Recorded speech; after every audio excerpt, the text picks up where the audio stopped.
책 읽어주는 미즈놀. 주말에는 책을 읽어야 됩니다. 자, 백그라운드는 지난 로보택시 이벤트를 중심으로 진행합니다. 일본 도요다의 선택. 2023년 10월 일본 모터쇼에서 도요다는 전기차 중심으로 나아가지 않은 자사의 전략이 올바른 결정이었다고 확신을 표했다. 과연 이러한 발언은 최근 몇 년간 지속된 전기차 시장의 불확실성 속에서 나온 것이다. 도요다는 22년, 23년 연속적으로 글로벌 자동차 판매량 1위를 유지하며 그들의 전략이 성공적이었음을 입증한 듯 보였다. 그러나 순수 전기차 부문은 매우 저조한 성적을 보이면서 후발주자에 속해 있다. 도요다는 하이브리드 차량 분야에서 오랫동안 축적된 기술력과 안정적인 공급망 구축을 바탕으로 수소전지 자동차에 대한 투자를 강화해왔다. 반면 순수 전기차 생산 준비와 관련해서는 다른 주요 자동차 기업 대비 크게 뒤처져 있다. 실제로 도요다는 순수 전기차 시대로의 변환 과정에서 필수 요소인 공급망 구축에 가장 큰 어려움을 겪고 있고 전기차 전환 추세를 막으려는 로비 활동도 다각적으로 지속해왔던 것으로 알려져 있다. 로비도 했답니다. 아무튼 이 일본 놈. 도요다는 탄소 중립 달성 경로가 반드시 순수 전기차만을 의미하지 않는다고 주장한다. 하이브리드 차와 수소 전기차 같은 다른 친환경 차량 기술들 역시 지속 가능한 미래를 위한 해결책일 수 있다고 강조한다. 이를 도요다는 다중경로 접근법이라 부른다.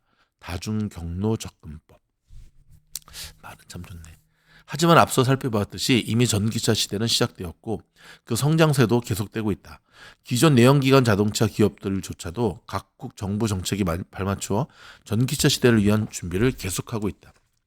글로벌 자동차 산업에서 테슬라와 BYD를 제외한 주요 브랜드를 이 현재 판매 실적과 수익 면에서 테슬라와 BYD를 따라잡지 못하고 있음에도 불구하고 BMW, 벤츠, 폭스바겐, 볼보, 현대, 기아차 등은 전기차 생산 설비 확충 및 전기차 차종 다양화에 지속적으로 투자하며 경쟁력 강화에 나서고 있다. 이런 움직임은 24년과 25년부터 성과를 볼 것으로 예상이 된다. 물론 전기차 시장으로의 전환이 가속화되는 가운데 하이브리드와 플러그인 하이브리드는 내연기관 차량에서 순수 전기차로 넘어가는 과정에서 중간 단계 역할을 하고 있다. 아다시피 일시적으로 수요도 증가하고 있다. 그러나 도요다가 바라던 전체 차량 판매 중 순수 전기차 비율이 30%에 그치고 나머지 70%를 하이브리드와 순수 전기차가 차지하는 상황은 아니다. 미국 내 규제 강화가 본격화되는 27년까지 하이브리드는 여전히 인기를 유지할 것으로 보이고 유럽 일부 지역에서도 충전 인프라 부족 문제로 플러그인 하이브리드 모델의 수요가 당분간 지속될 것으로 예상되지만 문제는 그 이후다. 도요다가 강점을 가진 하이브리드 분야는 미국 캘리포니아주에서 2030년까지부터 판매 금지 조치가 결정되면서 타격을 입게 되었다. 특히 최근 들어 전기차 가격 인하 경쟁이 치열해지면서 소비자 부담이 줄어들고 있으며 각국 정부의 배터리 기술 개발 지원 및 충전 인프라 구축 지원, 테슬라의 충전소 개방 정책 등 완성된 업체들 사이의 충전 네트워크 공유 합의 등으로 충전 관련 우려도 점차 해소되고 있다. 이런 환경 변화 속에서 도요다는 하이브리드를 앞세운 현재 방식으로 얼마나 오랫동안 경쟁력을 유지할 수 있을까?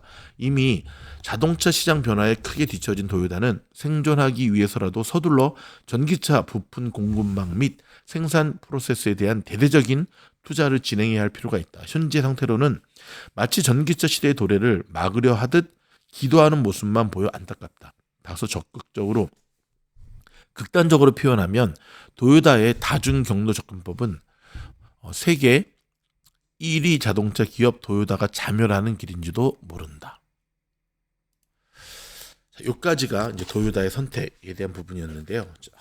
제가 여기 부분에 대해서 좀 여러분들께 설명을 드리도록 하겠습니다. 제가 미국에 처음 20년 전에 와서 탔던 차가 저를 픽업 오셨던 분이 가지고 왔던 차가 도요다 시에나였거든요.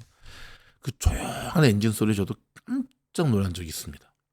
그리고 실제 미국에 오기 전까지는 도요다의 캠리, 코롤라라는 차를 알지도 못했는데 한국에서는 도요다보다는 혼다 인지도가 좀 더 있었던 것 같아요. 그 당시에는. 미국에 와서 10년 된 도요다 캠리를 타고 일주일 만에 차가 멈추는 일이 벌어졌는데 자, 도요다는 전기차에 무리수를 두지 않잖아요. 근데 이거는 도요다뿐만 아니라 일본 기업의 특징입니다.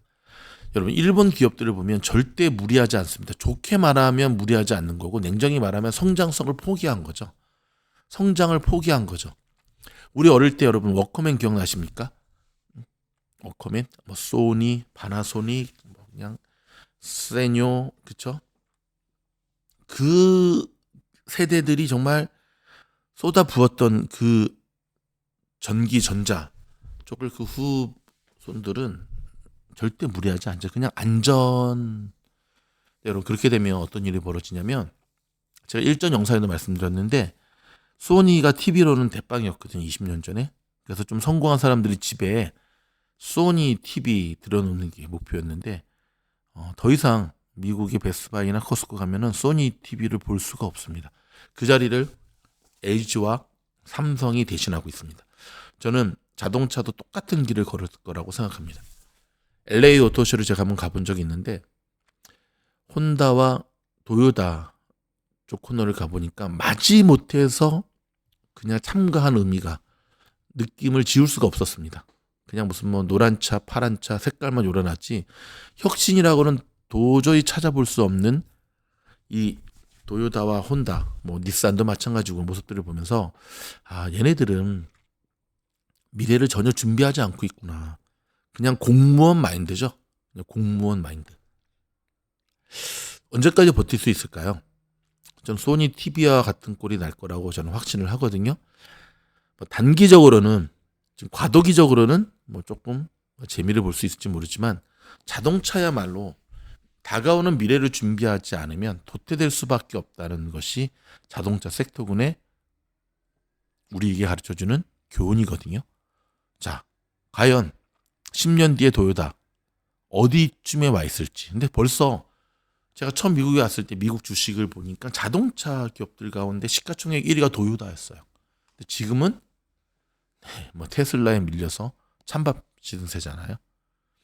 어저께 전해드렸던 라팔마의 휘스커 파산하고 문 닫은 것처럼 저는 도요타 혼다가 닛산도 마찬가지고 혁신에 대한 것 이제 불가능한 것 같아요. 그들에게는 그런 DNA가 안 보여.